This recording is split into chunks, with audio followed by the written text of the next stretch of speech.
Hello, my beautiful people. My name is Kristin. Thank you for taking time to join me for my coffee chats. I don't have my coffee yet. I'm gonna show you my new car. I actually got it yesterday, but it was dark, so I waited till the morning so I can show y'all. So let me show you my old car and my new car, and I normally take the dog for a walk, so she's on a leash because she thinks she's going for a walk, but she's gonna walk around the cars first. Okay, so here is my older car, 2009, and this is the side that looks good. So I have a dent on my front because me in parking lots, yeah, not so much. I keep not seeing poles, and this side was a little trailer. Yeah, there's my dog Bill. Don't go on the road. And then here's the missing car handle. But anyway, that's the 2009. And then Bill, come on, we're gonna show him the new car. Here's the new car. It's a pretty dark blue. It's still a Honda Odyssey though. So here's the new car. Dun dun dun dun dun dun dun dun dun.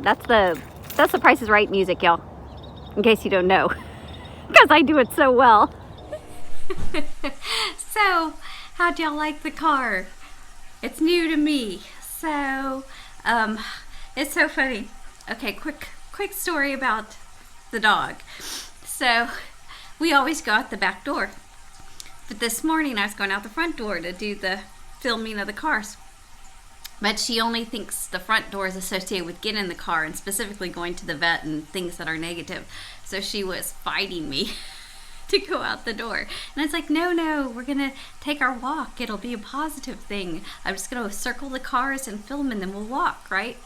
So she's so unhappy. She thinks that she's going. And then when we get to the cars, I realize, oh, I need to get all my stuff out of my old car because my husband's going to take it, right? And I'll want all my little stuff. So I want to make a pile, and it's on the side of the house, so I want to drive it. So I put her in the car, and I think this is good. I'll associate her with being in the car, not going to the vet, right? So we just kind of circle the block and then go into the driveway, and then I have her sit in the car and watch me as I'm pulling everything out. And then I take her out, tell her what a good dog she's been, and we get to go for her walk, which she really loves. And she has a positive association with that. But then she didn't even want to go back in the house, the front door, but the back door was locked, right? I couldn't get in that way. So I had to, I'm hoping that this, helps program her that it's not all bad going out the front door. And then my husband, he talks loud on the phone. He wasn't gone yet. And he's walking through the house, and then he goes to the back, and then he's like coming out, and he's like, oh, you're filming.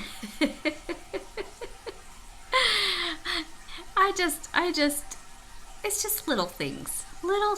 That's what I'm sharing. I'm sharing all my little things, y'all. And I'll share more this week. So I'm going to cool off, get ready for my day. I'm going to be all day on the phone. That is not so fun. But we'll try to find some ways to make it fun. All right, long list of phone calls to make. Peace. Look at my hair, y'all. It's windy. It's cold. I think my nose ran more than I ran. But and the dog insists being with me. She was like slurping her water. My husband's home watching TV. Can't film in my normal place. Whew, but it's a good day. It's a good day. Look, I ran. I did want to say thank you so much for all the birthday wishes. It was a fantastic birthday.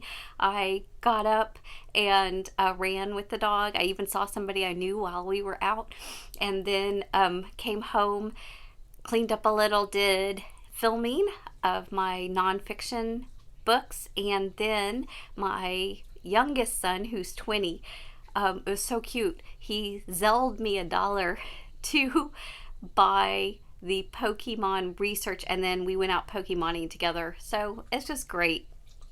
And then the YouTube friends, I tried to send out invites to all my YouTube friends and get together, and about 10 of us did. So I will try to put a picture in somewhere.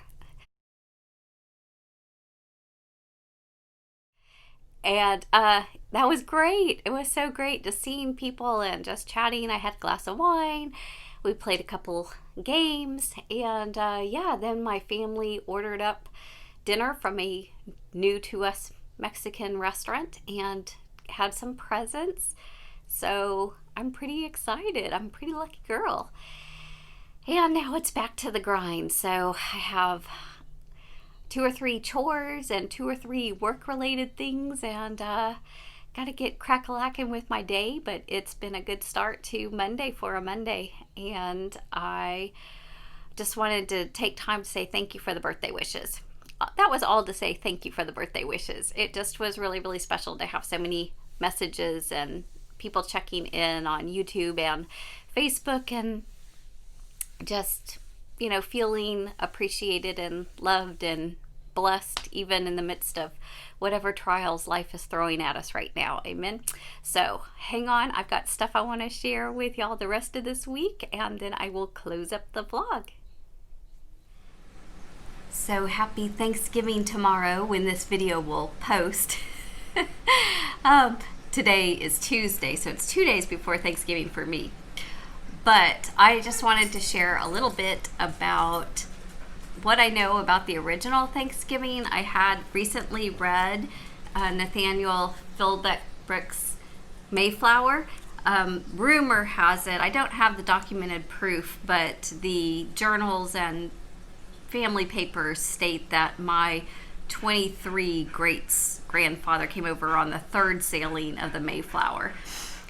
So I have a little more interest than most in some of it, but anybody who's celebrating Thanksgiving that wants to be a trivia guru at their table, here are some quick facts. I may be a little off in the numbers because it's been a little bit since I read this, but some of them kind of just stuck with me.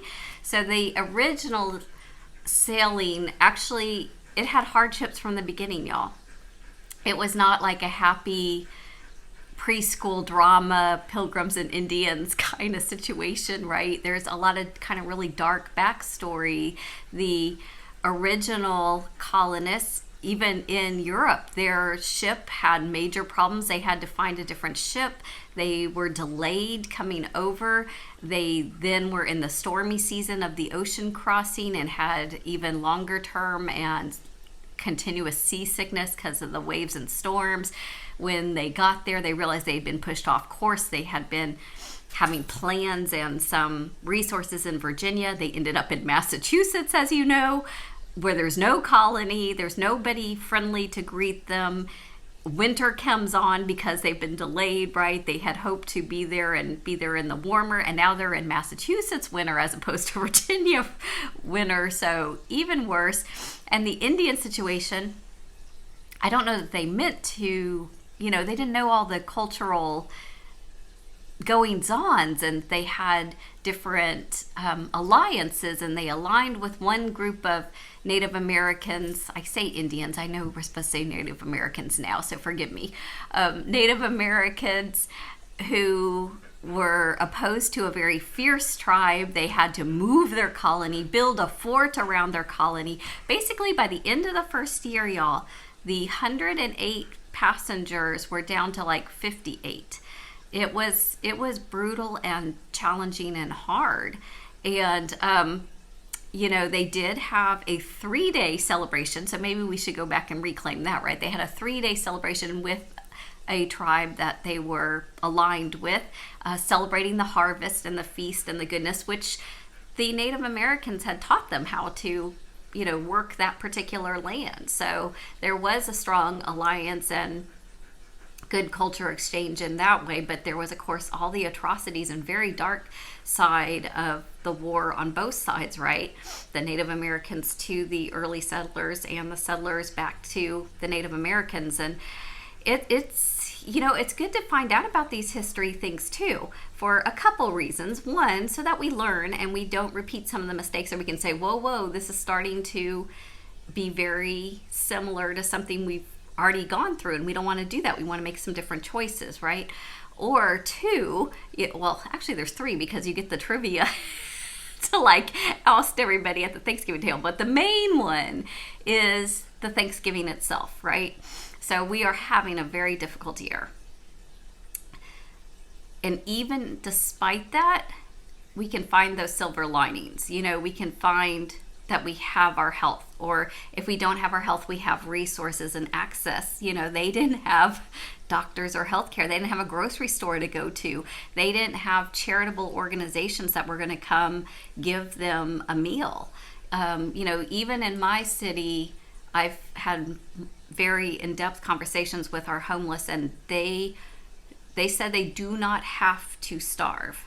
There may not be an option that they want, or it may be too much cost and time or energy, or they don't want to follow the rules of that particular organization, but they always have the choice to get food. And that's huge. That's a blessing. That's empowerment and choice. And not everybody has those things. So no matter what, we can come up with a lot of things that we're thankful for. And I'm just beyond thankful for so many things, but I will just leave it at I am so thankful for you, for my viewers and subscribers, especially those who hang out with my coffee chats and random life stuff, because sometimes I post and I go, does anybody care about that? I think it might just be me. But anyway, hopefully you learned something. Trivia, the last thing is the original colonists. They didn't call themselves pilgrims. They called themselves saints. And they were trying to have their freedom of religious beliefs, and to live that out faithfully, to live faithfully. That was their goal. So whatever your beliefs, or wherever you are in your spiritual spirit, just embrace, claim, love, find peace. May you find something this day that you are just filled with gratitude and appreciation for, even in the midst of hardships. It's just so beautiful. If you don't see those things, find somebody who is, and it can be contagious, right? So blessings, happy Thanksgiving. I will see y'all again soon.